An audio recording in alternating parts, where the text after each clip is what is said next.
अल-फातिहा अला रूहिन नबी सल्लल्लाहु तआला अलैहि वसल्लम व अला आलिहि व अस्हाबिहिल किराम।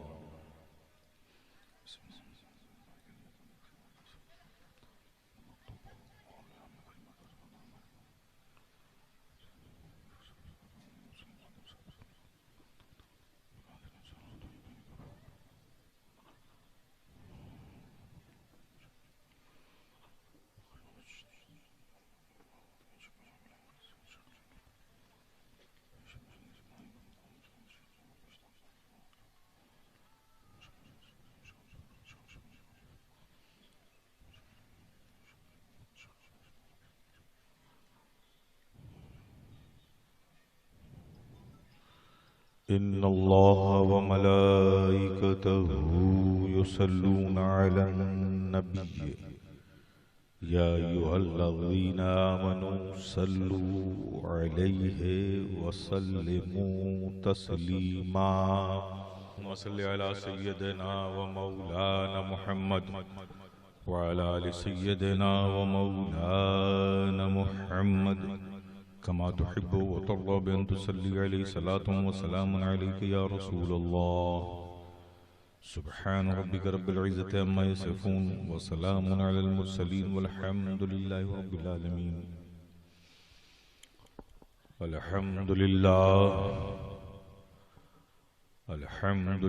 नअबुदुहु व नस्तईनुहु व नस्तगफिरुहु व नुमिनु बिही व नतवक्कलु अलैहि व नऊज़ु बिल्लाहि मिन शुरूरि अनफुसिना व मिन सय्यिआति अमालिना।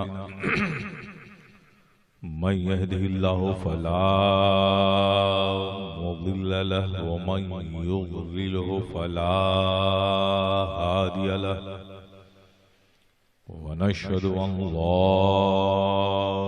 इलाहा इल्लल्लाहु वहदहू ला शरीक लहु व नशहदु अन्न मुहम्मदन अब्दुहु व रसूलुहु। अम्मा बाद फ़अऊज़ु बिल्लाहि मिनश शैतानिर रजीम।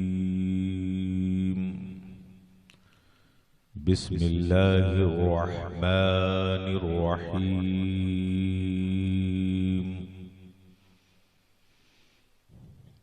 इहदिनस सिरातल मुस्तकीम सिरातल लज़ीना अनअमता अलैहिम गैरिल मग़दूबि अलैहिम वलद्दाल्लीन।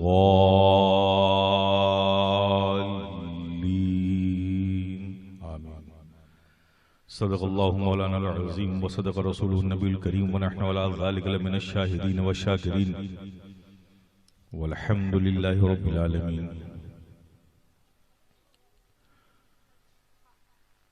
स्टेज पर रौनक अफरोज बावकार बाअज़मत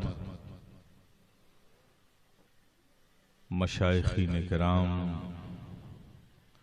सादाते ज़विल एहतराम इस बाबरकत और रूहानी और नूरानी महफिल में आए हुए दूरो नज़दीक से प्यारे प्यारे सुन्नी मुसलमान, आइए सबसे पहले पूरे खुशू व खुजू के साथ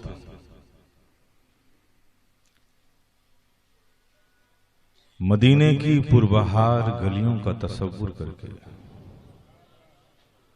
गुम्बदे खजरा के हसीन तसव्वुरात में खोकर ताजदारे मदीना राहते क़ल्ब सीना सल्लल्लाहु ताला अलैहि वसल्लम के हुजूर मोहब्बत से झूम झूम कर दिल लगाकर पूरी ईमानदारी के साथ दरूद पाक पढ़ लें। अल्लाहुम्मा सल्ली अला सय्यदना व मौलाना मुहम्मद व अला आलि सय्यदना व मौलाना मुहम्मद कमा तुहिब्बु व तर्दा बिनसल्ली अलैहि सलातु व सलामुन अलैका या रसूल अल्लाह।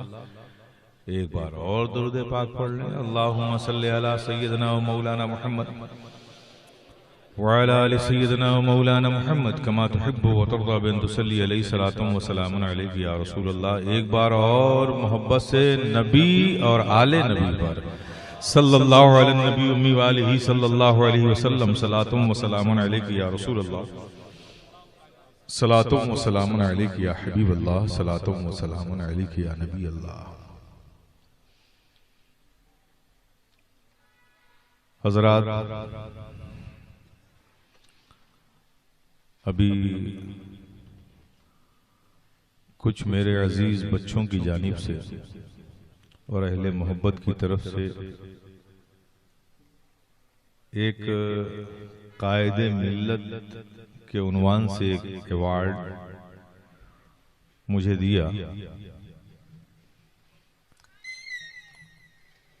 मैं इन सब के लिए दुआ गो हूं कि मौला करीम इनके मुस्तकबिल को रोशन फरमाए, इन्हें बाअमल सालिह और नेक बनाए।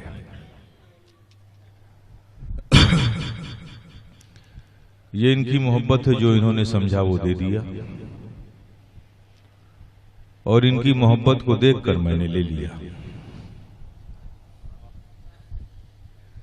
लेकिन सच्चाई है, जो इन्होंने कहा ये इनकी मोहब्बत है, और जो मैं हूं वो मैं बता देता हूं। मैं फकीरे विलायत और खादिमे दीनो मिल्लत हूं। औलिया की बारगाह का मैं फकीर हूं और दीन मिल्लत का एक अदना सा खादिम हूं और बनने की कोशिश कर रहा हूं।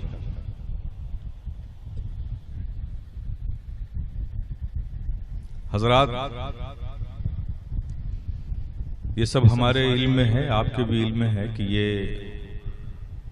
अहले मोहब्बत का ये मोहब्बत भरा मजमा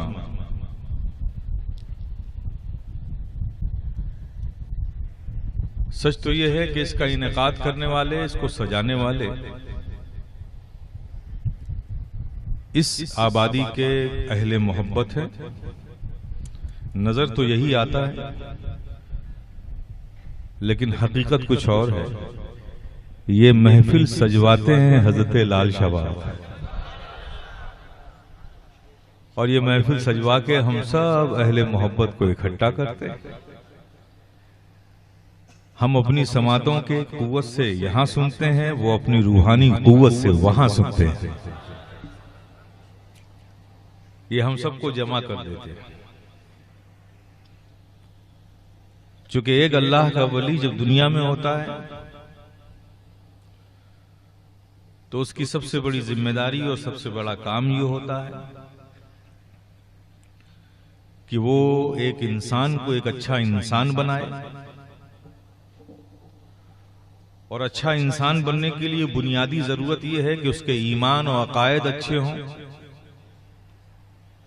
जब तक ईमान और अकायद अच्छे नहीं होंगे, अच्छा इंसान बनने की शुरुआत ही नहीं होगी। तो ये औलियाए कराम का सबसे बड़ा काम ये होता है कि गुमगश्ते राह इंसानियत को उस हकीकी मंजिल का पता भी बताते हैं और हाथ पकड़ के वहां पहुंचाते भी। तो मैं समझता हूं कि जो काम ये जिंदगी में करते रहे, जब उनकी रूहानियत ने इस महफिल को उनके मोहब्बत करने वालों से सजवाया है, तो फिर क्यों ना हम भी वही काम करें जो ये अपनी हयात में काम करते थे। मैंने आज अपनी तकरीर का उन्वान जिस आयत करीमा को बनाया है, कसरत से पढ़ी जाती है, जो लोग नमाजी हैं बिहम्दिही ताला, अल्लाह उनको इस पर इस्तकामत रखे, और जो इस नेमत से अभी भी महरूम है, अल्लाह पाक उन्हें इस महरूमी से रिहाई अता फरमाए, उन्हें ये सादत नसीब फरमाए, वो भी नमाज के पावन हो जाए। नमाज पढ़ते हैं, हर रकत में कोई भी सूरह आप आजाद हैं, लेकिन यहां आजाद नहीं है। सूरह फातिहा तो आपको पढ़नी ही पड़ेगी, पाबंद हैं आप। और जब सूरह फातिहा पढ़ेंगे आपको तो हर बार यही पढ़ना पड़ेगा, इहदिना सिरातल मुस्तकीम सिरातल लजीना अनअमता अलैहिम गैरिल मग़दूबि अलैहिम वलद्दालिन। अब फजर की नमाज से लेके इशा की नमाज तक जो लोग तहज्जुद के आदी हैं वो भी जोड़ लें, और जो इशराक को चाश्त पढ़ते हैं वो भी जोड़ लें। तो 24 घंटे में कितनी बार ये आप कहते हो इहदिना सिरातल मुस्तकीम। नमाज पढ़ने वाले कुछ मोमिन भी हैं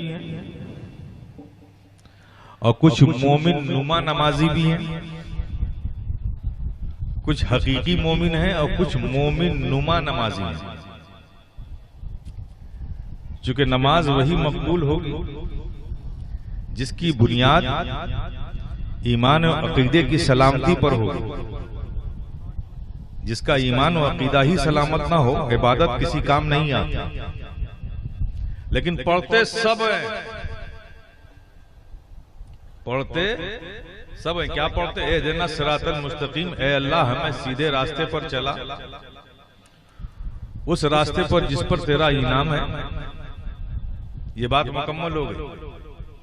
अब दूसरी बात क्या? गैरिल मग़दूबि अलैहिम वलद्दालिन, ना कि उनके रास्ते पर जिस पर तू गजबनाक हुआ, ना कि उनके रास्ते पर जो गुमराह हुआ।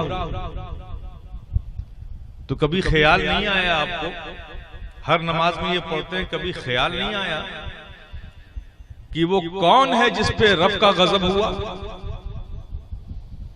और ये कौन है जो गुमराह हुए?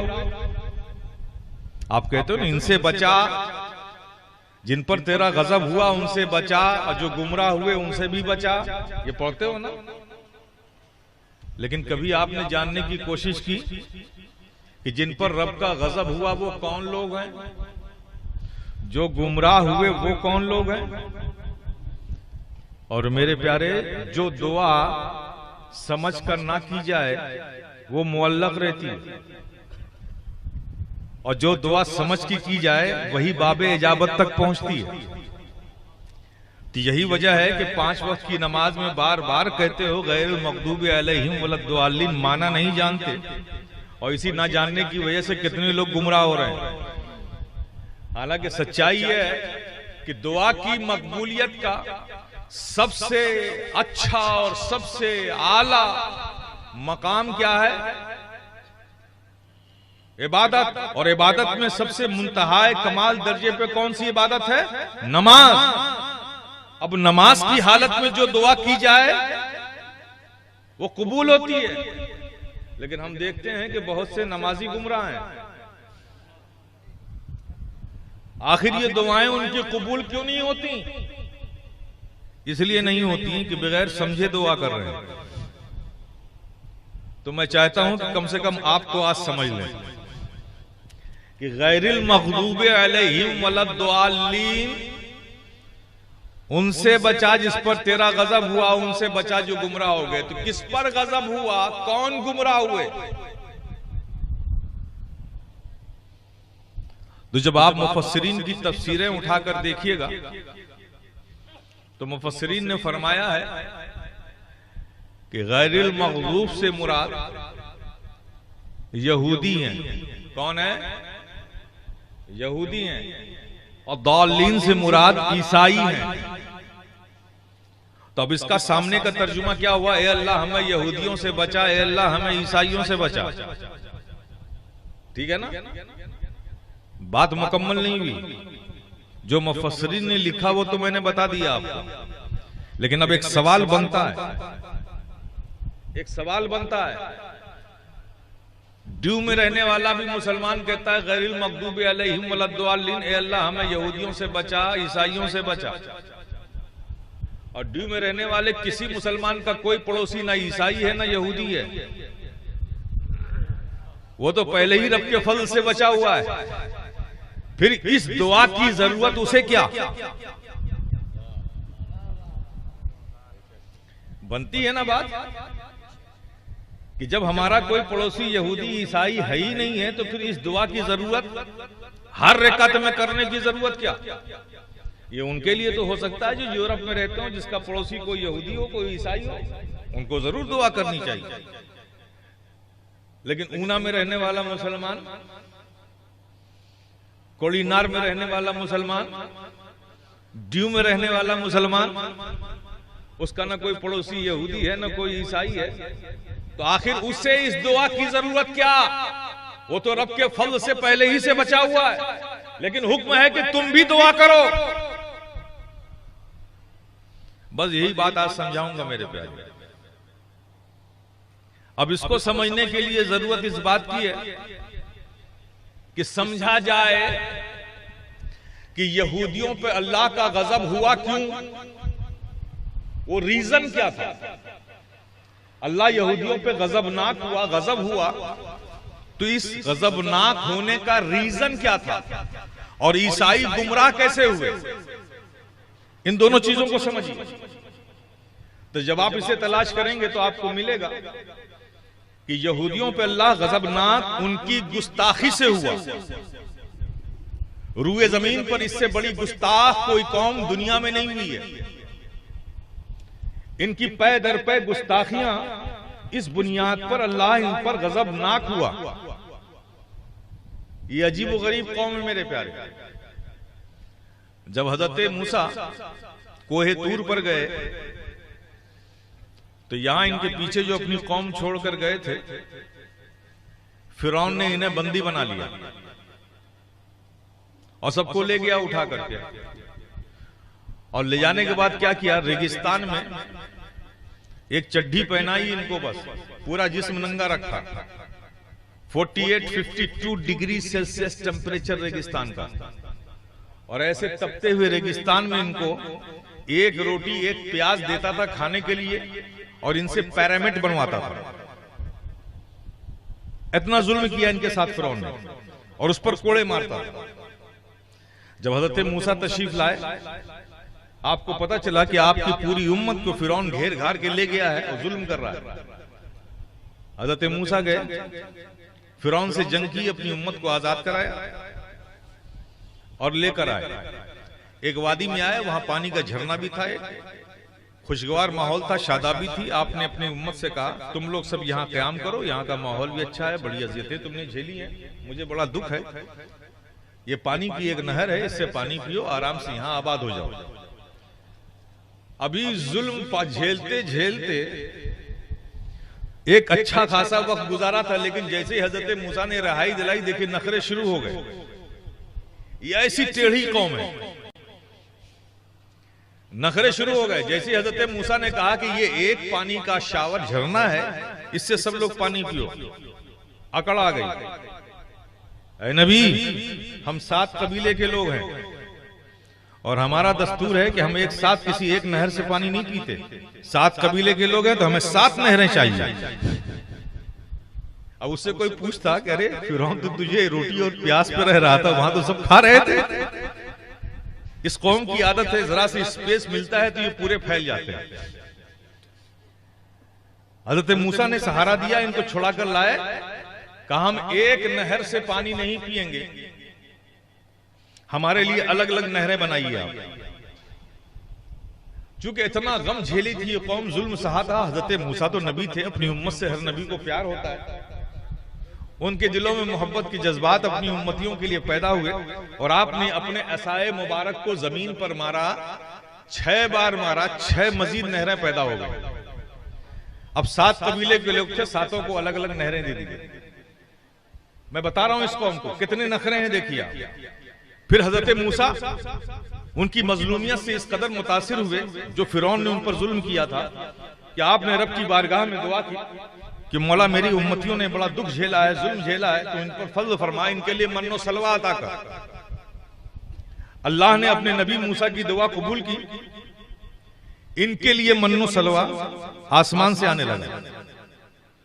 ठाठ से ये दस्तरखान लगता था, खाना आसमानों से आता था, ये बैठ के खाते थे, उठ के चले जाते थे।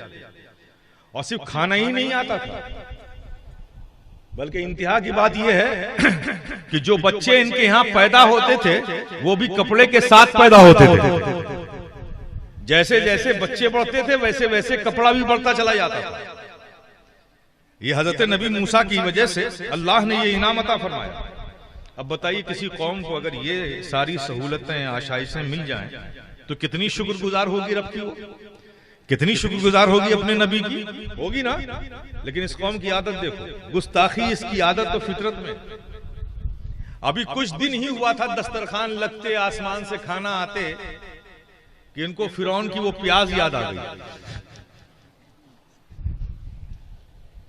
फिरौन की प्याज याद आ गई, उसको मारता था, एक रोटी प्याज देता था।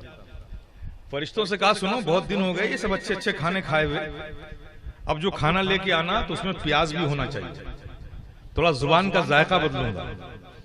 अब प्याज का नाम सुनते ही फरिश्तों की चेहरे पे परेशानी आ गई, चूंकि फरिश्ते हर बू से परहेज करते, उनकी तबीयत को नागवार होती, बू नागवार लगती। वो हिचकिचाए जब इन्होंने देखा अरे प्याज का नाम लेते ही फरिश्तों की पेशानियों पे थोड़ा सा सिलवटें आ गई। हो ये तो बड़े मजे की बात हो गई, ये प्याज से भागते हैं तो अब इनसे प्याज ही मंगवाना है। स्ट्राइक कर दी कि हम खाना ही नहीं खाएंगे जब तक प्याज नहीं लाओ। ऐसी कौम है ये इजराइल। फरिश्तों ने रब की बारगाह में कहा मौला तेरा हुक्म है, हालांकि प्याज हमारी तबीयत को नागवार है, लेकिन फिर भी तेरा हुक्म है तो इस खिदमत के लिए हम तैयार हैं। अल्लाह ने अपने फरिश्तों की ये एहानत करते हुए इन लोगों को देखा, गजबनाक हुआ, कहा बंद करो मन्नो सलवा। इनकी गुस्ताखियों की दास्तान तवील है, अगर इस पर बहस करूं तो पूरी रात इसी पे जाएगी। कुरान उठाकर देख लो, इनको रब खुद तारुफ करा रहा है कि ये कौन है, इस्राएली कौम, यहूदी कौम कौन है। कहा ये वो है, ये वो हैं कि जब लोग इनसे पूछते हैं कि तेरे हाथ तंग क्यों हो गए, तो ये कहते हैं कि दरअसल रब के हाथ तंग हो गए। ये खुदा को वहदानियत के भी अकीदा रखते हैं, खुदा को कादिर मुतलक भी मानते हैं, खुदा को वहदहू ला शरीक भी मानते हैं, खुदा को रज़्ज़ाक भी मानते हैं। ये सब अकीदा रखते हैं यहूदी, फिर भी गुस्ताखी का हाल ये देखिए। कुरान कहता है कि जब लोग इनसे पूछते हैं कि तेरे हाथ तंग क्यों हो गए, तो ये जवाब देते हैं कि दरअसल खुदा के हाथ तंग हो गए। ऐसी गुस्ताख कौम। तो अल्लाह इन पर गजबनाक क्यों हुआ, इसलिए कि ये गुस्ताख हुए। तो इनकी गुस्ताखी की वजह से अल्लाह इन पर गजबनाक हो गया। ये एक चैप्टर मुकम्मल। अब आइए, ये गुमराह कैसे हुए ईसाई। इन्होंने दीन में गुलू किया, जो असले दीन था उसे रस्मे दीन बना दिया, असले दीन को छोड़ दिया और मामूलाते दीन को असले दीन बना दिया। असले दीन हमारे यहाँ क्या है, नमाज है, अकायद है, रोजा है, हज है, ज़कात है, ये सब दीन के रुकन है, ये सब असले दीन है। अब उसके बाद ये सब छोड़ दीजिए आप, नियाज है, फातिहा है, सबील है, मजलिसें हैं, महफिलें हैं, ये असले दीन नहीं है। सारा जोर इसी पर डाल दीजिए, बाकी नमाज, रोजा, हज, ज़कात सब छोड़ दीजिए। तो जो असले दीन है उसे इन्होंने छोड़ा, और जो मामूलाते दीन था उसे असले दीन बना लिया और गुलू किया, अकीदे में भी गुलू किया। गुलू ये किया कि हजरत ईसा को नबी तो मानते थे, मानते मानते खुदा का बेटा कह बैठे। तो इस तरह से ये गुमराह हुए, समझ गए ना। इनकी गुमराही ये है और उनकी गुस्ताखी ये है। तो मेरे प्यारे, हुआ यूं, इसलिए हमें भी पढ़ने की जरूरत इसलिए है, हालांकि हमारा कोई पड़ोसी ईसाई यहूदी नहीं है, लेकिन फिर भी हमें पढ़ने की जरूरत यह है कि इस्लाम में आप तारीख का मुताला करो इन दो कौमों ने, एक यहूदी एक ईसाई ने, मुसलमानों में दो कौम बनाई। इन यहूदियों और ईसाइयों ने मुसलमानों में दो कौम बनाई। एक कौम है वहाबी, एक कौम है राफजी। एक कौम है वहाबी, एक कौम है राफजी। यहूदियों ने वहाबी बनाया, ईसाइयों ने राफजी बनाया। जिसकी जैसी आदत थी वैसा बनाया। यहूदी गुस्ताख थे तो गुस्ताख कौम बनाई, ईसाई दीन में गुलू करने वाले थे तो गुलू करने वाली कौम बनाई। मेरे प्यारे समझे, दोनों ने दो कौम बनाई। उनके मिजाज में गुस्ताखी थी तो अपने मिजाज के हिसाब से गुस्ताख कौम वहाबी बनाई, और ईसाइयों के मिजाज में गुलू करना था। जो असले दीन था उसे छोड़कर मामूलाते दीन को दीन बनाना ईसाइयों का मिजाज था। तो उन्होंने जो कौम बनाई वैसे ही बनाई। अब आप देख लीजिए, जो असले दीन है उनके यहां नहीं मिलेगा, और जो मामूलाते दीन है उसी को दीन मानकर बैठे हुए। तो जिन गुस्ताखियों की वजह से अल्लाह उन पर गजबनाक हुआ, जब उसने अपनी तरह एक गुस्ताख कौम बनाई वहाबी, जिन दीन में गुलू करने की वजह से वो गुमराह हुए। जब उस कौम ने मुसलमानों में जो कौम बनाई वो भी दीन में गुलू करने वाली है, तो मेरे प्यारे, जिन बुनियादों पर अल्लाह ने उन पर गजब किया, जिन बुनियादों पर अल्लाह ने उनको गुमराह कहा, अब वो जहां जहां पाया जाएगा वो समझा जाएगा। तो ठीक है, ड्यू के मुसलमानों को, ऊना के मुसलमानों को, कोड़ीनार के मुसलमानों को कोई पड़ोसी यहूदी ईसाई नहीं है। लेकिन मेरे प्यारे, अब आपके लिए इस आयत का मतलब यह हुआ कि जब आप पढ़ें तो उस गुस्ताख ने जो गुस्ताख कौम बनाई वहाबी, और इस गुलू करने वाली कौम ने जो बनाई राफजी, अब दिमाग में ख्याल रखिएगा, गैरिल मग़दूबि अलैहिम वलद्दाल्लीन, ऐ अल्लाह मुझे वहाबियों से बचा, ऐ अल्लाह मुझे राफजियों से बचा।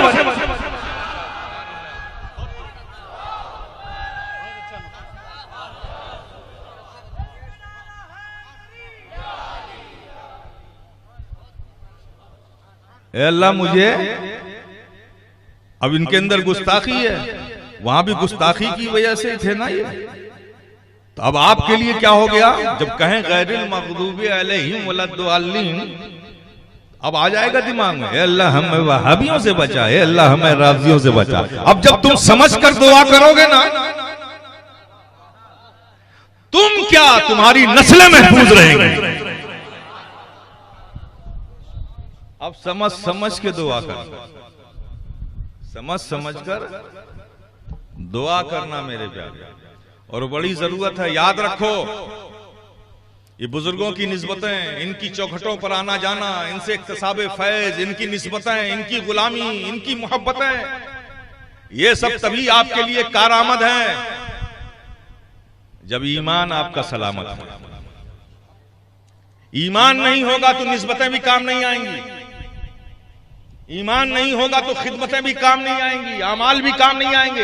अरे इंतहा की बात मैं करूं, अगर ईमान नहीं होगा तो हश्र में आका की शफाअत भी आपको हासिल नहीं होगी, क्योंकि ये मोमिन गुनहगारों के लिए शफाअत।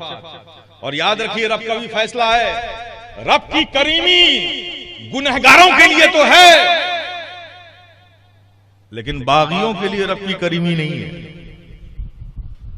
अगर मोमिन है, आप गुनहगार हैं, तो रब की करीमी से आपको फायदा इंशाअल्लाह मौला ताला आका के सदके जरूर मिलेगा। लेकिन अगर आप बागी हो गए तो बागियों के लिए रब की रहीमी करीमी नहीं है। ये बहुत बड़ा फितना है, बड़ा पुराशोभ दौर है मेरे प्यारे। हज़रत लाल शाह की चौखट से मैं आपको ये मैसेज दे रहा हूं, इस फितने से बचो और अपने आप को बचाओ, अपनी नस्लों को बचाओ। अब बचेंगे कैसे, बचेंगे कैसे? 80 साल तो लग गया हिंदुस्तान के 100 साल हिंदुस्तान के मुसलमानों को वहाबी को समझने में। हर स्टेज पे वहाबियों का रद्द, हर स्टेज पे वहाबियों का रद्द, किताब, उलमा, मशाइख। 100 साल बाद कौम समझी कि वहाबी क्या है, और राफजियत पर तो कोई अभी बात ही नहीं हुई, तो समझोगे क्या? ये बड़ा खतरनाक फितना है। वहाबियत की बुनियाद वहाबियत की बुनियाद नफरत थी, गुस्ताखी थी। उससे बड़ा ये फितना है। राफजियत की बुनियाद मोहब्बत है।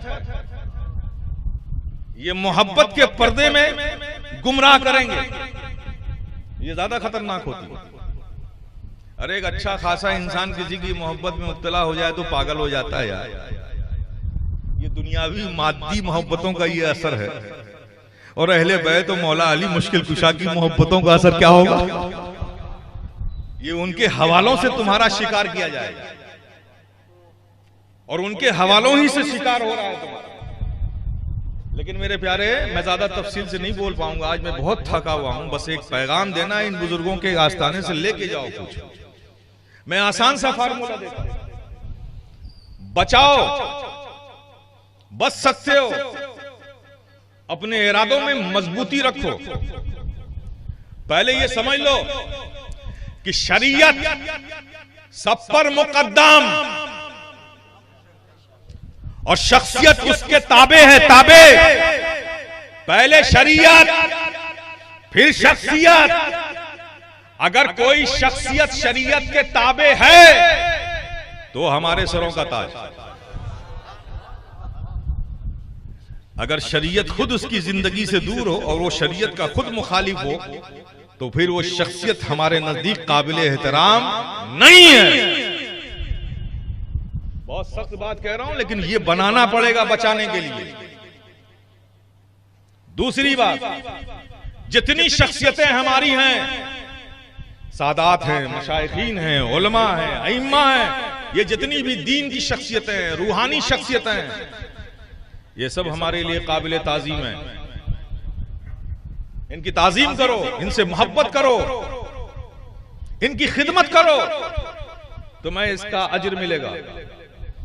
लेकिन काम दीन का करो, शख्सियत का नहीं। काम करने की बात आए तो काम दीन का करो। शख्सियतों से मोहब्बत करो, शख्सियतों की ताजीम करो, शख्सियतों का अदब करो, एहतराम करो, इसका अजर मिलेगा। लेकिन काम जब करने की बात आए तो दीन का काम करो। मेरे प्यारे, अपनी जिंदगी में दीन को, शरीयत को मुकद्दम रखो, मुकद्दम रखो। जब इस शरीयत के ताबे अल्लाह के प्यारे हबीब ने सिद्दीक अकबर को बना दिया, जब सिद्दीक अकबर शरीयत से ऊपर नहीं, उमर फारूक शरीयत से ऊपर नहीं, हजरत उस्मान गनी शरीयत से ऊपर नहीं, अरे मौला अली मुश्किल कुशा जिनको सरकार कहे मन कुंतो मौला हो फअलियुन मौला, जब वो शरीयत से ऊपर नहीं, फिर कौन सी शख्सियत शरीयत से ऊपर हो सकती है? आज फसाद और फितने, फसाद और वजह फसाद यही है कि जो मतन था ना, मैं उसको हाशिए पे डाल दिया, जो हाशिया था उसको मतन बना दिया। शख्सियत को महम मान लिया और जो शरीयत थी उसको आपने किनारे कर दिया। इसके जिम्मेदार आप हैं। जब तक नबी थे अपनी हयात ज़ाहिरी के साथ, हम आज हयात बातनी के साथ हैं। हम नबी कल भी थे और आज भी हैं, बस थोड़ा सा पर्दा आ गया। वो ये पर्दा उनकी नजरों के सामने नहीं, हमारी नजरों के सामने। वो तो कल जैसे अपनी हयात ज़ाहिरी के साथ हमें देख रहे थे, वैसे अपनी हयात बातनी के में भी अपनी नजरों से हमें देख रहे थे। आप समझ ना? लेकिन हमें अब देखने में उलझन ये है कि अब हमें उन्हें देखने के लिए एक मखसूस मकाम तक जाना पड़ेगा, जहां तक पहुंचने की सब में ताकत नहीं है। ये अहले कश्फ हजरात हैं, औलिया दीन हैं। ये वो लोग हैं जो बंद आंखों से दुनिया के नजारे करते हैं, वो पहुंचते हैं। तो मेरे प्यारे, मैं ये कह रहा था कि जब तक नबी थे ये इस्लाम एक तहरीक था, इनकलाब था। और इसको भी याद रखिए, तंजीम में और तहरीक में बड़ा फर्क है। तहरीक, आंदोलन, तहरीक, ये तहरीक और आंदोलन जो होता है ना, शख्सियत के इर्द गिर्द घूमता है। शख्सियत है, आंदोलन है, शख्सियत खत्म, आंदोलन खत्म, यही तो होता है ना। लेकिन तंजीम अलग चीज है। तंजीम शख्सियत के इर्द गिर्द नहीं होता। तंजीम जो ऑर्गेनाइजेशन, तंजीम जो चलती है वो उसूल, ज़ाब्ता, कवानीन, आईन की बुनियाद पर चलता है। उसमें शख्सियत की बात नहीं होती, उसमें आईन की बुनियाद पर चलता है। तो नबी जब तक थे ये इस्लाम एक इनकलाब था, एक तहरीक थी। जो नबी ने कह दिया वही कानून बन गया। लेकिन नबी ने जब पर्दा करना चाहा तो बुलाया, अबू बकर आओ, उस्मान आओ, उमर आओ, अली आओ, तलहा इब्न जुबैर आओ, अनस इब्न मालिक आओ, बिलाल आओ, सलमान आओ, सब आओ, सुनो मैं अब दुनिया से जाने वाला हूं। मेरे जाने के बाद ये शरीयत है। अब सारी शख्सियत इस शरीयत के ताबे है। अब किसी का कहना शरीयत नहीं होगा, बल्कि जो शरीयत कहेगी उसके मुताबिक चलना होगा। तो जब तक नबी थे ये इस्लाम एक इनकलाब था, एक तहरीक थी। और नबी ने जब सहाबा को सौंपा तो अब ये इस्लाम तहरीक इनकलाब नहीं, तंजीम बन गया। अब हर चीज शरीयत के ताबे है, याद रखो। जो शख्सियत शरीयत के ताबे होगी वही हमारे नजदीक मोहतरम हो। इस फितने से अपने आप को कैसे बचाओगे, ये मैसेज मैं दे के जा रहा हूं। इतना ख्याल रखना बस। दो फितने हैं। एक फितना बहुत पुराना है, मौला अली के जमाने से, हजरत उस्मान गनी के जमाने से शुरू हो गया। एक शख्स नामी था, यहूदी था, आलिम यहूदी था, अब्दुल्ला इब्न सबा था, गालिबन वही था। वो यहूदी आलिम था। उसको मदीने से तड़ी पार कर दिया था, निकाल दिया था बाहर। बड़ा फितीन था। जमाने तक बाहर रहा। हज़रत सिद्दीक अकबर के जमाने में बाहर रहा, उमर फारूक के जमाने में बाहर रहा। हज़रत सैयदना उस्मान गनी के जमाने में उसको घुसपैठी करने का मौका मिल गया, क्योंकि बड़ा इंतशार था मुनाफिकों ने। और उनके जमाने में आया और आकर मुसलमान हो गया ताकि हमें और स्पेस मिल जाए। हालांकि मुसलमान नहीं हुआ था, मुनाफिक ही था। उसने ये फितना शुरू किया। बाद में हालांकि उसको कत्ल किया गया, उसका राज सब खुल गया, बड़ा इंतशार फैला। तो उस जमाने से ये रावजियत का फितना, जितनी भी अकीदे रावजियत में जो चीज है, तफजीलियत का अकीदा हो, गुस्ताख, वो सब उसी जमाने से चला है। और 300 साल पुराना ये वहाबियत है। तो ये दो बड़े फितने हैं जिसने इस्लाम को बहुत ज्यादा डैमेज किया है, मुसलमानों को बड़ा गुमराह किया है। और ये दोनों फितने नबी के बाद के। लेकिन नबी की नजरें उस वक्त भी देख रही थी, मेरी उम्मत इन दो फितनों का शिकार होगी। तो आका को अपनी उम्मत से बड़ा प्यार था। तो अपनी प्यारी उम्मत को बचाने के लिए अपने प्यारे नवासों को मामूर कर दिया। कहे मेरे नवासों, मैं अपनी उम्मत से बहुत प्यार करता हूं। मेरी उम्मत इन दो फितनों का शिकार होगी और गुमराह होगी। तो इस अपनी प्यारी उम्मत को बचाने के लिए ऐ मेरे प्यारे नवासों, ये जिम्मेदारी मैं तुम्हें दे रहा हूं। और इन दोनों नवासों ने उस जिम्मेदारी को कमा हक हो खूब अंजाम दिया, जिसकी कोई मिसाल नहीं मिलती। कोई मिसाल नहीं मिलती। रावजियत के फितने में जो सुन्नियत में लाया जाता है, बार बार आपको गुमराह किया जाता है। हज़रत इमाम माविया की तौहीन, गुस्ताखी, लानतान, ये सब किया जाता है। यह अहले सुन्नत वल जमात का मसलक नहीं है। किसी भी सहाबी पे शब्बो सितम करना, उनको गाली गलौज करना, ये सुन्नियत का अकीदा नहीं है। ये लाया जाता है। ये बहुत बड़ा फितना है। आपको गुस्ताख बनाया जा रहा है। मेरे प्यारे, आप जरा गौर करो, कल क्या हो रहा था। कोई नई चीज नहीं हो रही आज। कल वहाबियत क्या कर रही थी? क्या कर रही थी? खुदा का नाम लेती थी, खुदा के हवाले से ये कहती थी खुदा से मोहब्बत करो, अल्लाह की खशियत रखो, उसकी वैदानियत पर ईमान रखो, उसके फरमान पर अमल करो, अहकाम बजा लाओ, फर्ज वाजिबात का ख्याल रखो। तबलीग इसकी होती थी। और जब बात नबी की आती थी, ठीक है नबी है, ताजीम करो, लेकिन बहुत ज्यादा की जरूरत नहीं है। बस इतना कर लो जैसे तुम्हारी पंचायत में कोई पटेल हो, चौधरी हो, जैसे उसकी करते हो वैसे ही कर लो, ज्यादा मत करो। ये वहाबियत का टाइप ही था, वर्क था, उसका मेन वर्क यही था। कि खुदा से मोहब्बत करो, खुदा की मोहब्बत के नाम पर अल्लाह के महबूब का गुस्ताख बनाने का काम, ये वहाबियत का काम था। अल्लाह से मोहब्बत करो और अल्लाह के महबूब की बारगाह के गुस्ताख बनो, ये उनका काम था। और ये क्या कर रहे हैं? ये भी वही काम कर रहे हैं। वो खुदा की मोहब्बत के नाम पर अल्लाह के महबूब का गुस्ताख बना रहे थे, और ये उस अल्लाह के महबूब की मोहब्बत और उसके आले अतहार की मोहब्बत के नाम पर अल्लाह के महबूब के सहाबी का गुस्ताख बना रहे हैं। अल्लाह के महबूब और उनकी आले अतहार की मोहब्बत के नाम पर अल्लाह के महबूब के सहाबी का गुस्ताख बना रहे हैं। गुस्ताख वो भी तुम्हें बना रहे थे, गुस्ताख ये भी तुम्हें बनाना चाहते हैं। मेरे प्यारे अहले सुन्नत वल जमात गुस्ताखों का नाम नहीं है, अहले सुन्नत वल जमात तो अहले मोहब्बत का नाम है। अहले मोहब्बत का नाम, हमारी मोहब्बतों का तो ये अंदाज है कि लैला के सक को चूम के कहता था कैस छूम के, पूछे यार की गंदगी गंदगी नहीं। हम तो जिससे मोहब्बत करते हैं उस गली का कुत्ता भी अगर हमें मिल जाए तो हम उसे भी चूम लेते हैं। नफरतें हमारी बुनियाद नहीं है, हम जिससे मोहब्बत करते हैं उसकी हर चीज से हम मोहब्बत करते हैं। मेरे प्यारे, ये सामने रखो। अब आप देखिए दोनों नवासों ने क्या क्या बचाया है आका की उम्मत को, क्या बचाया है। हजरत हसन ने इस आका की उम्मत को, अपने नाना की उम्मत को फितने रावजियत से बचा लिया, और आका हुसैन ने अपने नाना की उम्मत को फितने यजीदियत और वहाबियत से बचा लिया।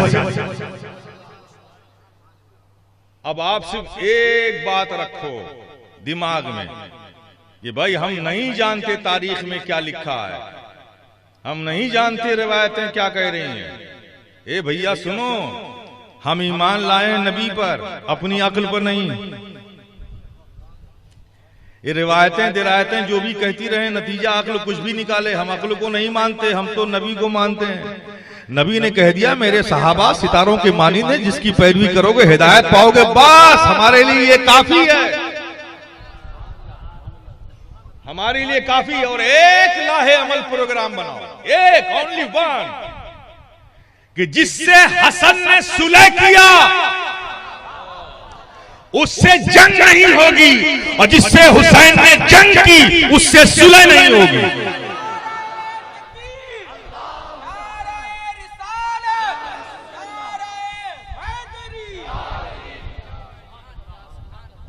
बस इसे सामने रखो, इसे सामने रखो। आप तसव्वुर करो मेरे प्यारे, नबी के सदरे पाक से, कल्बे नबूवत से जो मार्फत की नहर निकली,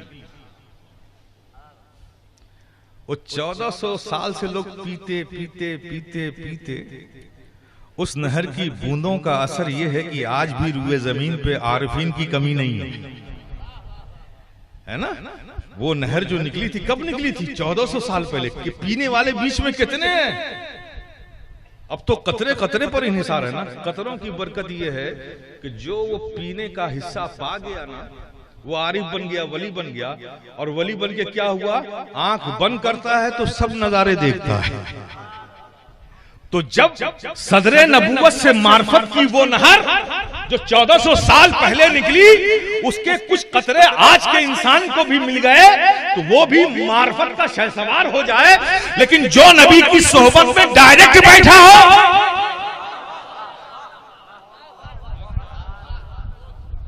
जो नबी की सोहबतों में डायरेक्ट बैठा हो, कभी उसने नबी के तवस्सुम की बरकतें हासिल की होंगी, कभी नबी की नजर इनायत से सैराब हुआ होगा, कभी सोहबत नबी के असर ने उसको पाकीज़ा बना दिया होगा। ऐसे शख्स लानतान के लिए नहीं, बाइसे ताज़ीम व तकरीम हुआ करते हैं, उनकी इज्जतें की जाएंगी। बस ये समझ लो, कह दो सुनो, हमारा मौकिफ ये है, हमारा अकीदा ये है, ये अहले बैत अतहार हमारी आखिर इनकी मोहब्बत हमारी आखिरत का सरमाया है, हमारे ईमान की जमानत है इनकी मोहब्बत। मौला अली ये हमारी जान है, हमारी यान है, हमारी पहचान है, हमारा मान है, हमारा सम्मान है, हमारी जिंदगी है। लेकिन हमारा अंदाज ये है, और ये सहाबा किराम और अहले बैत, ये अहले बैत वो हैं जो नबी की गोद में पले। क्या हुआ? नबी की गोद में, नबी की मोहब्बतों में पले। और ये सहाबा कौन है? जो नबी के करीब बैठकर नबी की नजरे रहमत में पले, नबी के नजरे करम में रहकर, उसके साए में रहकर पले। ये गोद में पले, वो नजरे करम के साए में पले। तो सुनो मेरा ऐलान है, दोनों को पाला है नबी ने, दोनों पर करम है नबी का।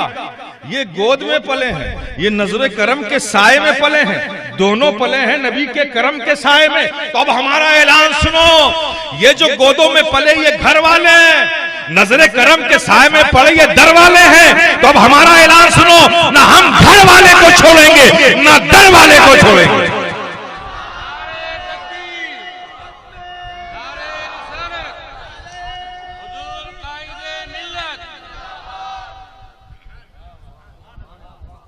ना हम घर वाले को छोड़ेंगे ना दर वाले को छोड़ेंगे, क्योंकि पाला तो दोनों को है नबी ने।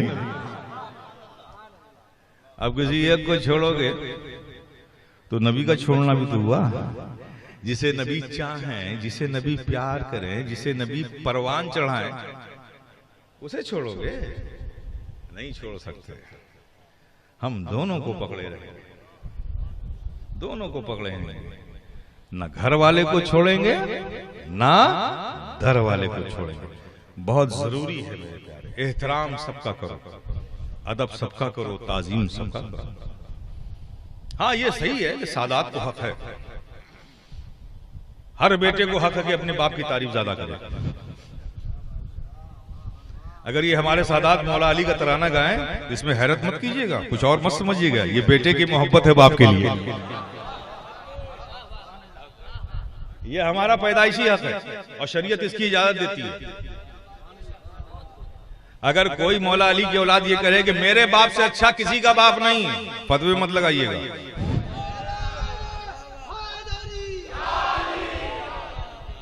किसी को ये अख्तियार नहीं है। हर बेटे को ये सादतमंद होना चाहिए कि अपने अच्छे बाप से ज्यादा किसी को अच्छा ना समझे। लेकिन हाँ, ये अच्छा समझना तुम्हारी समझ है, लेकिन अपनी समझ को शरीयत पर मत थोपना। जिसे शरीयत ने अफजल कहा है उसे ही अफजल मानना। जिसे शरीयत ने अफजल कहा है वहां अपनी मोहब्बत ले आके मत ले आना। अपनी मोहब्बत को अपने सीने में रखो। शरीयत ने जिसे अफजल कहा है उसे ही अफजल मानना होगा, क्योंकि शरीयत में मुदाखलत का हक किसी को नहीं है। तो मेरे प्यारे, नगमे मोहब्बत गाने में कोई बुराई नहीं, गाओ, परचमे अली बुलंद करो, अहले बैत से मोहब्बत का इजहार करो, बरकतें मिलेंगी, नेमतें मिलेंगी, ईमान और मोहब्बत में ताजगी पैदा होगी, आखिरत का बेहतरीन सरमाया तुम इकट्ठा करोगे। ये सब कुछ है, लेकिन मोहब्बतों का मेयार मोहब्बत बनाओ, मोहब्बतों का मेयार नफरत को मत बनाओ। उस वक्त तक हमारी मोहब्बत मुकम्मल नहीं होगी जब तक हम किसी को बुरा ना कहें। ये कौन सी मोहब्बत है भाई? ये क्या स्टैंडर्ड है? ये क्या है? बुराई के साथ अच्छाई को जमा करना, ये कौन सी आदत है भाई?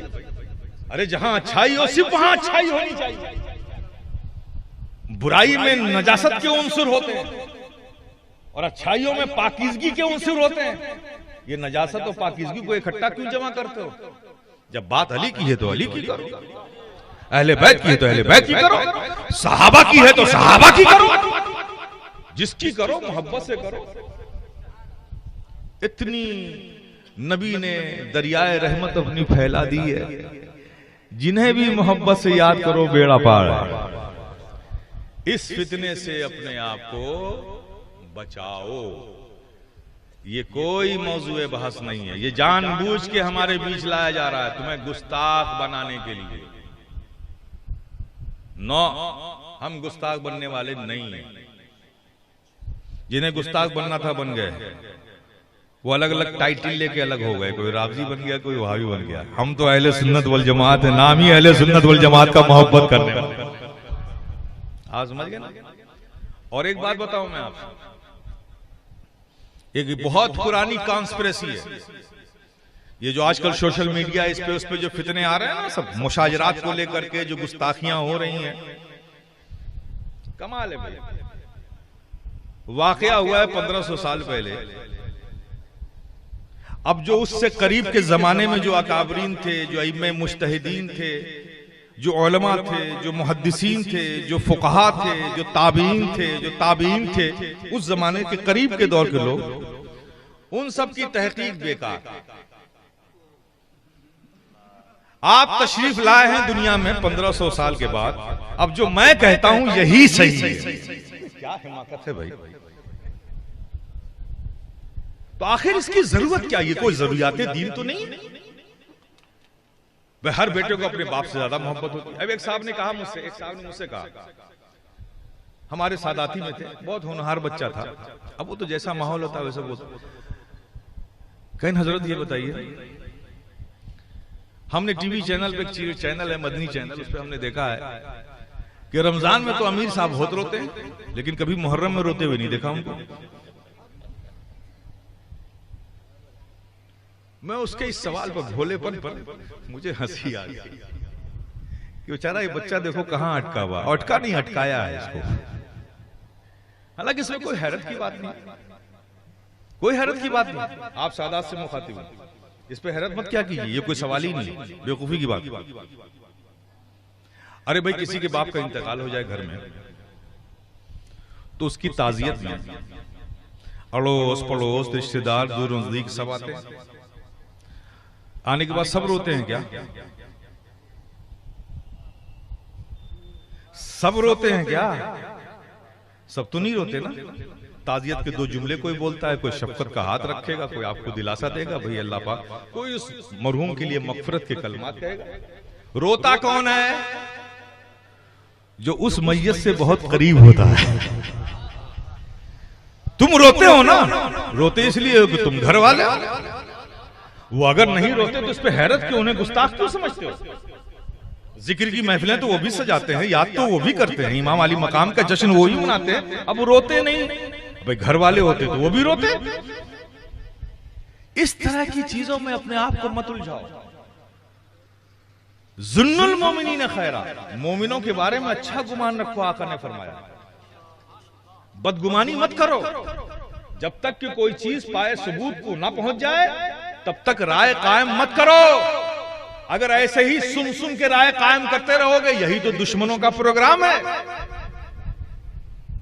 कि इस कौम के दिलों में जो इसके उलमा, मशाइखीन, अकाबिरीन के लिए जो एतमाद है, भरोसा है, यकीन है उन पर, उस यकीन और एतमाद और भरोसे को कमजोर कर दो, ताकि ये कौम अपने उलमा पे एतमाद करना छोड़ दे। अब जाहिर है, जब एतमाद करना छोड़ देगी तो बिखर जाएगी। जब ये बिखर जाएंगे तो कोई भी हाँक के ले जाएगा आपको। तो याद रखो, ये सारी साजिशें अकाबरीन से जो आपका ताल्लुक है, एतमाद का, मोहब्बत का, ताजीम का, उसको कमजोर करने के लिए सारे मसले आपके दरमियान लाए जाते हैं। तनकीदें की जाती हैं कि ये रिवायत गलत है, वो रिवायत गलत है। अरे यार, व्हाट्सएप पे और ये फेसबुक पे क्यों मुफ्ती बनते हो ना? अगर तुम्हारे पास कोई बहुत अच्छी तहकीक है, लेके आ जाओ ना। ये फकीर शफी गदाई जिलानी बैठा है, बात कर लेते हैं 2-2 मिनट। मैं तो तबीयतन जिद्दी भी नहीं हूं भाई, कोई अच्छी बात होगी तुम्हारी मान लूंगा। बार बार बुलाता हूं, आते ही नहीं। जब देखिए एक पोस्ट व्हाट्सएप पे करके चुपचाप बैठ गए। अब देखते हैं उसका रिएक्शन क्या है। भैया, ये प्रोग्राम ज्यादा दिनों तक नहीं चलने वाला, लेकिन आप होशियार हैं। अपनी मोहब्बतों को इन बुजुर्गों के दामन करम से जोड़े रखें, अपने अकाबरीन की इज्जत एहतराम करें, औलियाए दीन से अपनी निस्बतों को मजबूत करें। ये सारी चीजें अहले बैत की मोहब्बतों को रखें और रोज उसमें ताजगी पैदा करें। ये मैं कहता हूं, और ताजगी पैदा करें। ये ताजगी नारों से नहीं होती, एक हिदायत सुन लीजिए, ये हमारे सादाती बैठे हैं, ये सब मुझे बहुत अजीज हैं, ये मेरे भाई की तरह हैं, बच्चों की तरह हैं, ये गैर नहीं है और आप भी गैर नहीं, आप भी सब अहले मोहब्बत हैं। मैं यहां जब गुफ्तगू करता हूं ना, खिताब नहीं करता हूं, कुछ समझाना चाहता हूं, समझ गए ना? ये जो कुछ भी है याद रखिए, सिर्फ नारों से, सबीलो लंगर से हुसैनियत साबित करने की कोशिश मत कीजिए। ऐसी हुसैनियत की कोई वैल्यू नहीं है। ये काम तो दिखाने के लिए गैर भी कर सकता है। अब जो लंगर इमाम अली मकाम के नाम पे चलाएगा वो सबसे बड़ा हुसैनी हो जाएगा। या हुसैन का कोई नारा लगा देगा, यही मेयार है, उसको सबसे बड़ा वफादार बना लीजिएगा। नहीं, नारे वफादारी की सनद नहीं होते। नाम पे लंगर और सबीला ये कोई भी कर सकता है, ये भी मोहब्बतों की वफादारी का सनद नहीं बन सकते। सनद वो चीज बनेगी कि जिस चीज को हुसैन ने अजीज रखा, जिस चीज को हुसैन ने अली असगर के बचपने से ज्यादा अजीज रखा, जिस चीज को हुसैन ने अली अकबर की जवानी से ज्यादा अजीज रखा, अरे जिस चीज को हुसैन ने अब्बास अलमबरदार से ज्यादा प्यार किया, तुम भी उससे ज्यादा प्यार करो। और जिस चीज को हुसैन ने अली अकबर और अली असगर, हजरत कासिम, हजरत अब्बास अलमबरदार से ज्यादा अजीज रखा, वो कोई और चीज नहीं है, वो नाना का दीन है, मुस्तफा का दीन है। अगर तुम भी सही मानों में हुसैनी बनना चाहते हो तो जिस मुस्तफा के दीन के लिए हुसैन ने अली असगर को कुर्बान कर दिया, हुसैन ने अली अकबर को कुर्बान कर दिया, हुसैन ने कासिम को कुर्बान कर दिया, हुसैन ने अब्बास अलमबरदार को कुर्बान कर दिया, तुम भी उस दीन को अपनी जिंदगी से ज्यादा कीमती और उससे ज्यादा मोहब्बत करना शुरू करो। जितनी तुम्हारी मोहब्बतें मुस्तफा के दीन से बढ़ती जाएगी, उतना ही तुम्हें अंदर हुसैनियत का रंग आता जाएगा। करना है तो करो ना, आकर किसने रोका है? ये काम बेवफा लोग नहीं कर सकते। ये काम जब भी करेंगे तो वफादारी लोग करेंगे। ये काम जब भी करेंगे तो अहले मोहब्बत ही करेंगे। ये गद्दार और बेवफा लोग नहीं करेंगे। ये तो खाली डिमॉन्स्ट्रेशन करेंगे कि हम सबसे बड़े हुसैनी हैं। मेरे प्यारे, इसको मलहूज रखिए, इमाम अली मकाम ने किसी तख्त के लिए, बादशाहत के लिए, इख्तिदार के लिए नहीं, और शरीयत ने तो इजाजत दी थी। जब ऐसे हालात में कोई इंसान घिर जाए कि जहां जान का बचना मुश्किल हो जाए, ऐसा जुल्म का माहौल हो, तो शरीयत ने इजाजत दी है कि तुम उससे रुजू कर सकते हो, गुनहगार नहीं होगे, नहीं होगे। अब इतना साहब हजारों का लश्कर है, पैदर पे है कि इमाम अली मकाम बैत करें या इनको शहीद करो। कोई रास्ता ही नहीं था ना, कर लेना चाहिए था बैत। शरीयत ने तो इजाजत दी थी ना। हुसैन ने बैत नहीं की। एक हुसैन का सर जाएगा, ये गवारा है। नाना का दीन जाए, ये गवारा नहीं है, ये गवारा नहीं है। हुसैन ने कहा तेरी ताकत मेरा सर ले जा सकती है, ये हाथ नहीं। और एक बात और सुनो, यजीद को हुकूमत तो मिल गई थी, सल्तनत कायम हो गई थी, आराम से बैठा था, बादशाह था, खजाना भी था, माल भी था, फोर्स भी थी, फौजें भी थी, सब कुछ थी। सारे लोगों ने तकरीबन कुछ को छोड़कर सबने बैत भी कर ली थी। अगर एक इमाम अली मकाम ने नहीं किया था तो उसको क्या फर्क पड़ता था भाई? उसकी इमामत पे तो कोई, उसकी इमारत पर, बादशाहत पे तो कोई खतरा ही नहीं था। एक इमाम अली मकाम क्या करते हैं उसकी बादशाहत? मजबूत हुकूमत, सल्तनत मजबूत, फौज मजबूत, अरे सबने बैत कर ली थी, एक इमाम अली मकाम ने बैत नहीं की थी। तो यजीद तू इतना बेचैन क्यों है? अरे छोड़ दे उनको उनके हाल पर। यजीद ना समझ नहीं था, वो जानता था कि ये सारे लोग जिन्होंने बैत की है ये सब मुख्तदी हैं और हुसैन इमाम है। हुसैन इमाम है। अरे मेरी सल्तनत और इमारत तो उसी वक्त मुस्तनद होगी जब मिल्लत का इमाम मेरी बैत करेगा। तो तो हुसैन ने भी कहा अगर तू ये जानता है तो फिर सुन ले, सर मिल सकता है हाथ नहीं मिलेगा। इसलिए कि हुसैन भी जानता है कि ये हाथ सिर्फ हुसैन का हाथ नहीं है, ये मुस्तफा जाने रहमत के दीन का हाथ है, मुस्तफा जाने रहमत के दीन का हाथ है। और आप देखिए क्या खप्त हो गया, उसको लेने आया था हाथ, और हुसैन को शहीद करने के बाद हाथ वहीं छोड़ दिया, सर लेके गया। अबे बेवकूफ, लेने आया था हाथ, तो हाथ छोड़ के क्यों जा रहा है? ये मेरे हुसैन का इख्तियार देखो, कहा हाथ नहीं दूंगा तो हाथ छोड़ के गया। जो कहा था ले जा सकता है तो सर ले जा, वही लेके गया। तो हुसैनियत का नाम ये नहीं कि नारा लगाया जाए, हुसैनियत का नाम यही कि शोर मचाया जाए। ये हुसैनियत नहीं, हुसैनियत ये है कि जिस चीज को हुसैन ने अपने ख़ैश-ओ-क़ारी, अपने खानदान के छोटे बच्चे बूढ़े जवान से ज्यादा अजीज रखा, वो मुस्तफा का दीन, तुम भी उसे अपनी जानों से ज्यादा अजीज बना लो और उस पर अमल करना शुरू कर दो। ये है असले हुसैनियत। आओ खुला मैदान है, करो। ऐसा कोई कर ले तो मैं उसे अपने कंधे पे बिठाकर घूमूंगा। वाकई ये मेरे जद का बेहतरीन वफादार है, जिस चीज को उन्होंने अजीज रखा उसने इसको भी अजीज रख लिया। मेरे प्यारे, अपनी इस्लाह करो, जज्बाती होने की जरूरत नहीं है। हर रिवायत, हर चीज महफूज है। आप अपने उलमा पर, मशाइखीन पर एतमाद कीजिए।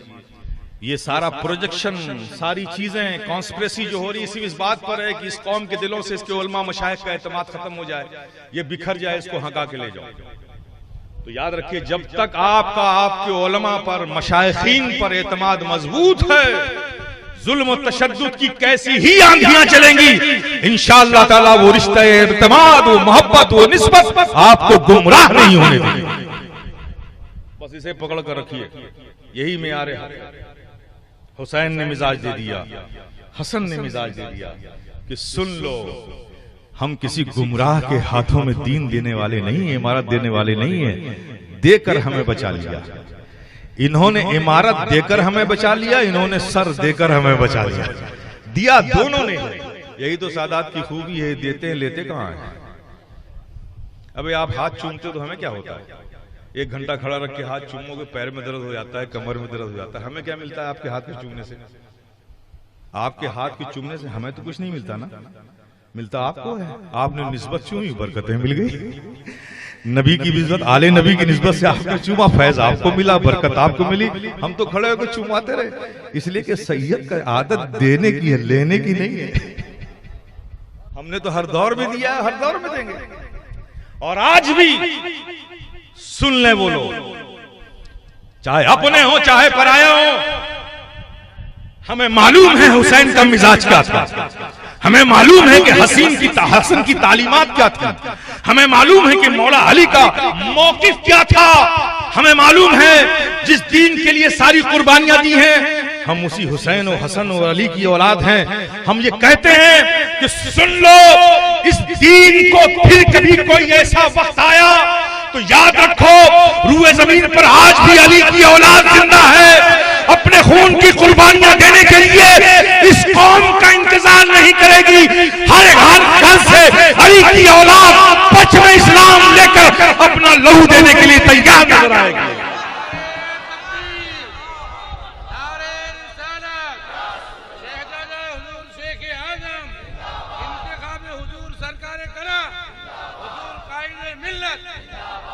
और हमें कोई मिटा दे दुनिया से दम नहीं है।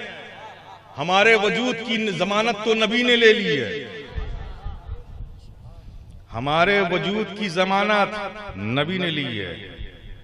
नबी ने क्या फरमाया? इन्नी तरक्तुकुम फीकुम सकलैन किताबुल्लाह व इतरती।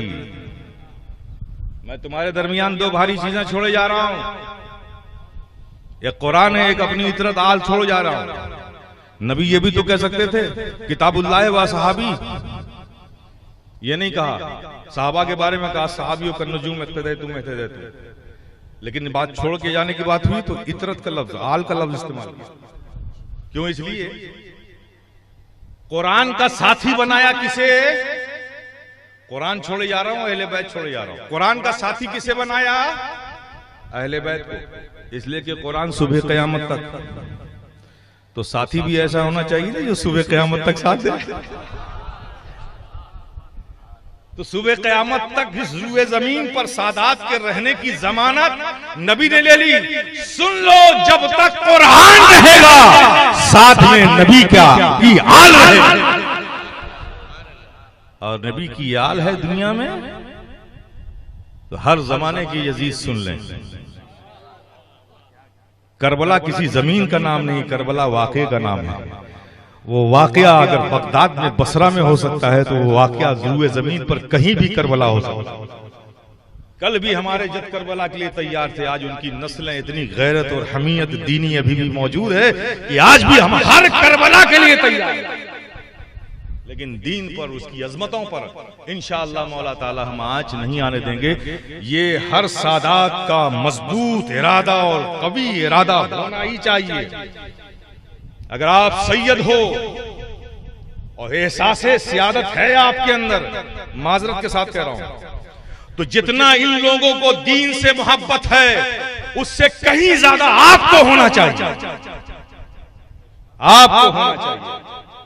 इंशाअल्लाह मौला ताला ये फितना उठा है इंशाअल्लाह। अभी मैंने मोहलत दे रखी है, अभी मैं एग्रेसिव नहीं हुआ हूं, अभी समझाने का प्रोसेस चल रहा है, मोहलत दे रहा हूं। और इस मोहलत में ये भी देख रहा हूं कि कौन कौन सा वायरस किसको किसको कहां कहां लगा है। फिर इंशाअल्लाह एक ही इंजेक्शन तैयार करूंगा। लेकिन हम ऐसा होने नहीं देंगे। और मैं ये भी जानता हूं रब के फजल से, हम कल ना भी होंगे तो जो हमारे बाद होगा वो ऐसा नहीं होने देगा, क्योंकि ये जमीन कभी खाली नहीं रहेगी। हम तो सिर्फ आपसे कहते हैं कि ऐसे फितनों से अपने आप को बचाइए। सबकी मोहब्बतें, सबकी ताज़ीम और तकरीम अपने सीनों में रखिए। नो कमेंट्स, नो तबसरा, नो आर्गुमेंट। ये सब तहकीकी मसले हैं, ये उलमा तय करेंगे। इसे आवाम में लाना ही नहीं चाहिए। सबसे बड़ी मुनाफिकत और गुमराही की बात यह है कि ये सारी चीजें आवाम में, फेसबुक व्हाट्सएप। अरे कौन सा मुफ्ती, कौन सा मुहद्दिस, कौन सा फकीह हर वक्त फेसबुक और व्हाट्सएप लेके बैठा रहता है? सब आवाम में, पब्लिक में। जो पब्लिक मैटर नहीं उसको पब्लिक को कहो ना कि ईमान मजबूत करो, अमाल अच्छा करो, नमाज की पाबंदी करो, अपने बाप की इज्जत करो, शफकत रखो, घर का माशरा इस्लामी बनाओ, दीनदारी लाओ। ये सब पब्लिक की चीजें हैं। रिस्क हलाल की तलाश करो, जज्बा रखो कि रिस्क हलाल कमाओ और खाओ, घर में एक इस्लामी माहौल पैदा करो। अरे कुछ ना कर सको तो अपनी गुलामी के ताल्लुक को नबी से मजबूत करने की कोशिश करो। तो क्या करो, 100 में एक दिन में 100 बार गिन कर दरूद शरीफ पढ़ना शुरू कर दो। ऐसी चीजें दो ना जो आवाम के लिए मुफीद हो। आप पकड़ के ऐसी चीजें लाते हो जो आवाम को गुमराह करे और गुस्ताख बनाए, उसका ईमान खींचना चाहते हो। तो ये जितने लोग हैं आपको कुछ देना नहीं चाहते। भूल है आपकी कि हमें नॉलेज नहीं दे रहे हैं, ये आपसे आपका कीमती ईमान लेना चाहते हैं। ये देने वाले नहीं हैं, देने वाले बंद मुट्ठी करके देते हैं। ये ऐसे शोर मचा के प्रोपेगेंडे से कोई नहीं देता होता। आप देख लो ना, जितना ज्यादा प्रोपेगेंडा करके जो सामान मार्केट में बेचा जाता है ना, बड़े बड़े एड लगा के, उसकी हकीकत आपको पता है ना कि अंदर क्या माल होता है। हमारे बचपने में एक बंदर छाप लाल दंत मंजन हुआ करता था।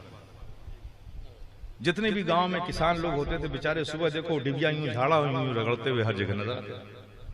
बीच में मैंने देखा कि वो बिल्कुल बंद हो गया, कहीं अता पता नहीं। एक छोटी सी डिबिया में भी आता था, बीच में गायब। मुझे शायद ये फैक्ट्री बंद हो गई। लेकिन अभी कुछ दिनों पहले की बात है, 7-8 महीना पहले की बात है, मैं बंबई में एक साहब के यहाँ रुका हुआ था। देखा कि साहब उनके वॉशरूम में वही डाबर का लाल दंत मंजन, लेकिन अब वो ट्यूब में, बड़े खूबसूरत पैकिंग। हमने कहा या अल्लाह, ये डूबा कब था, निकला कब?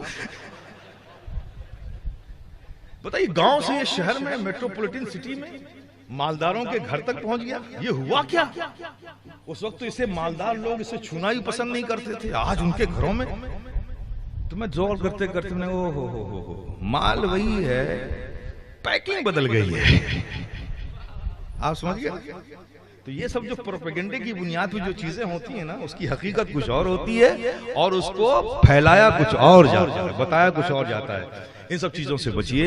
इन बुजुर्गों के दामाने करम से अपनी वाबस्तगी को मोहब्बत वाली वाबस्तगी रखिए, अकीदत वाली रखिए। चूंकि सिर्फ नारों से अकीदत नहीं होती, दिल से अकीदत का ताल्लुक होता है। दिल से जुड़े रहिए, दिल से मानिए, अदब व एहतराम कीजिए। जब यहाँ आइए तो उस वक्त सिर्फ इबादत का तसव्वुर रखिए कि अल्लाह के महबूब बंदे हैं, हम इनकी बारगाह में हाजिर हैं। अब इधर उधर मत कीजिए, बैठ कर दरूद शरीफ पढ़िए, कुरान की तिलावत कीजिए, अच्छे काम कीजिए। ये जगह अच्छे कामों की है। जब यहाँ कम से कम घरों से निकल कर आइए तो यहाँ बैठकर अच्छे काम कीजिए, उसका अजर आपको घर से ज्यादा मिलेगा। जैसे नमाज पढ़ने का सवाब घर से ज्यादा मस्जिद में मिलता है, वैसी इबादतों का सवाब भी इन औलिया किराम की बारगाहों में ज्यादा मिलता है, क्योंकि ये शायरुल्लाह हैं, अल्लाह के दीन की निशानियां हैं। अल्लाह की दीन की निशानियां जो होती है वहां जाकर इबादत करने से सवाब ज्यादा होता है। इसलिए ऐसे मकाम पर आइए, मैंने नहीं देखा है, मैं देखना चाहता हूँ कि यहाँ भी कुछ लोग बैठे और सुबह तिलावत हो रही हो, शाम को तिलावत करें, दुरूद शरीफ का विर्द करें, महफिल लगा के करें। ये माहौल बनाइए। 2 दिन मिलते हैं, 3 दिन मिलते हैं, तो कम से कम इन 3 दिन में कुछ सवाब कमा लो।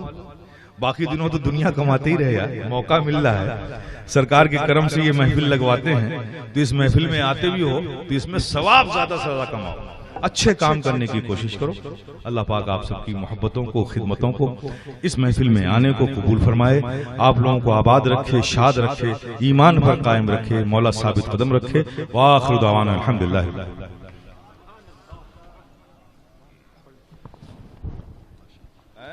सल्लल्लाहु अलैहि या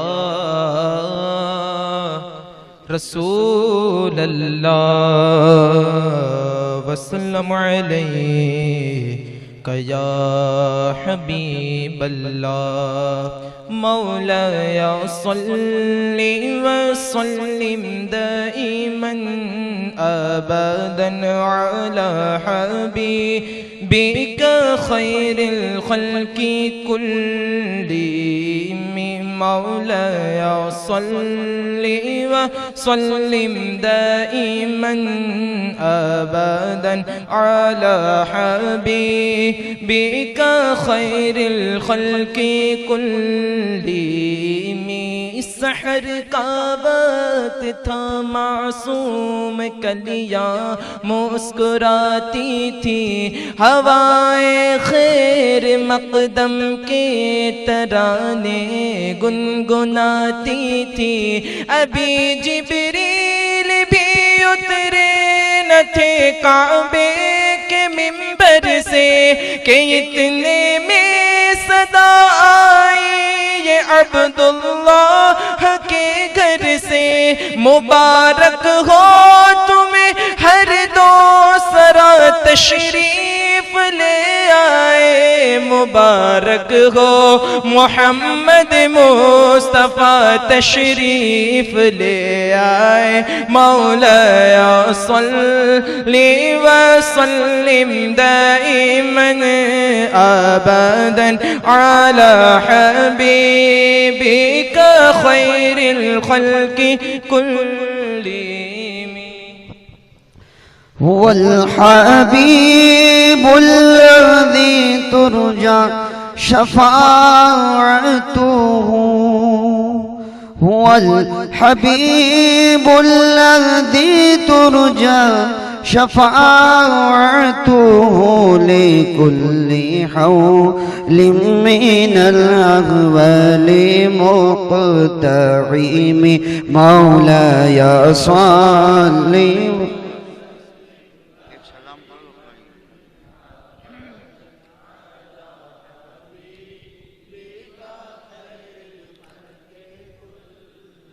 या नबी सलाम अलैका, या रसूल सलाम अलैका, या हबीब सलाम अलैका, सलावतुल्लाह अलैका। मेरे मौला के प्यारे नूर की आँखों के तारे, अब किसे सैयद पुकारे, तुम हमारे हम तुम्हारे या नबी।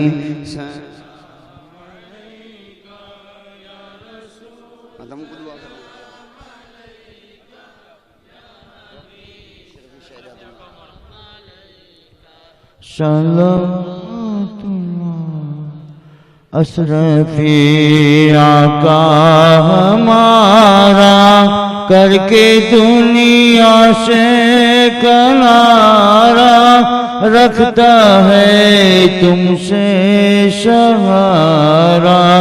लो खबर जल्दी खुदारा, या नबी सलाम अलैका, या रसूल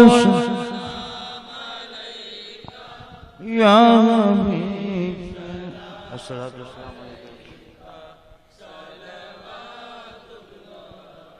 अस्सलातु वस्सलामु अलैका या रहमतल लिल आलमीन। अस्सलातु वस्सलामु अलैका या राहतल आशिकीन। अस्सलातु वस्सलामु अलैका या क़ासिम रिज़्क़िल्लाह व अला आलिका व अस्हाबिका या शफ़ीअना यौमल जज़ा। अल-फ़ातिहा।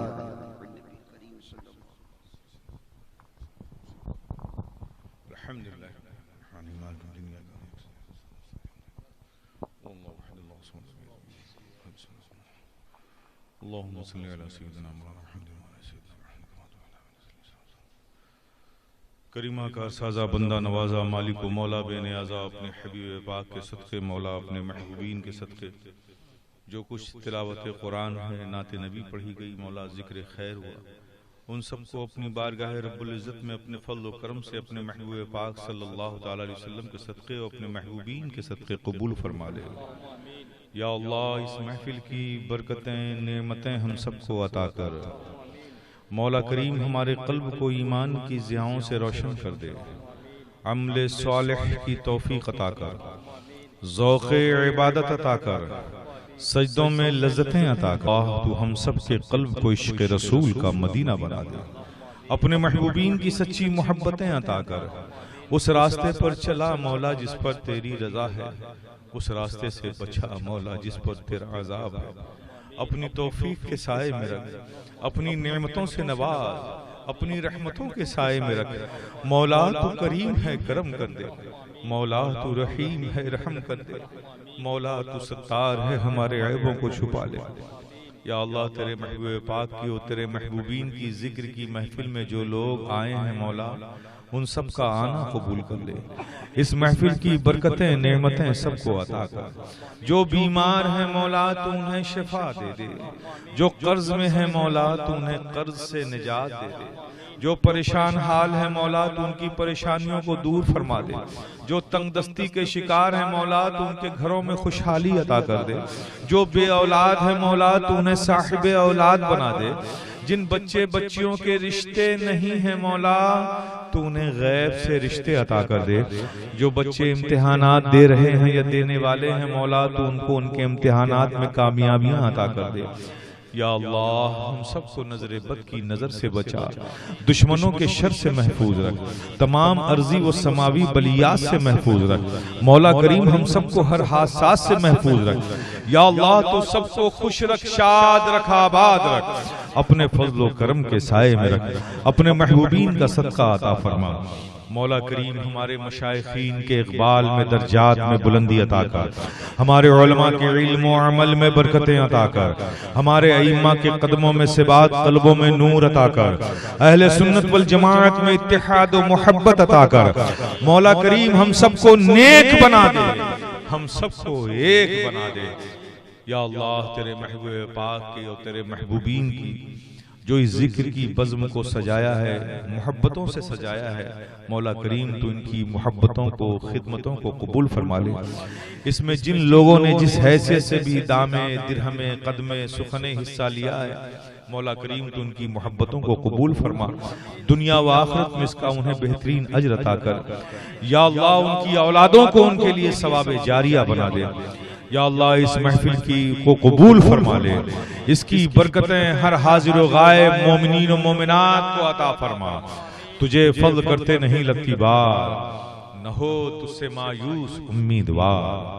या सैयद अशरफ जहांगीर, दस्त मन ज़ारो ना तवांगी, आए अशरफे ज़माना, ज़माने मदद नुमा, दरहाए बस्तरा जे कलीदे करम कुशा, अशरफ नहंग दरिया, दरिया बसी नदारत, दुश्मन हमेशा पुरगम बाजिक्र तू दोस्त दारत सरवरा शाहा करीमा दस्तगीरा अशरफा हुर्मते रूहे पयंबर यक नजर कुन सूए मां बाक़े ख्वाजे उस्मान हारून बाक़े ख्वाजे उस्मान हारून मदद कुन या मुईनुद्दीन चिश्ती मदद कुन या मुईनुद्दीन चिश्ती मदद कुन या मुईनुद्दीन चिश्ती वसल्लल्लाहु तआला अला खैर खल्क़िही मुहम्मदिन व आलिहि व अस्हाबिहि अजमईन बिरहमतिका या अरहम।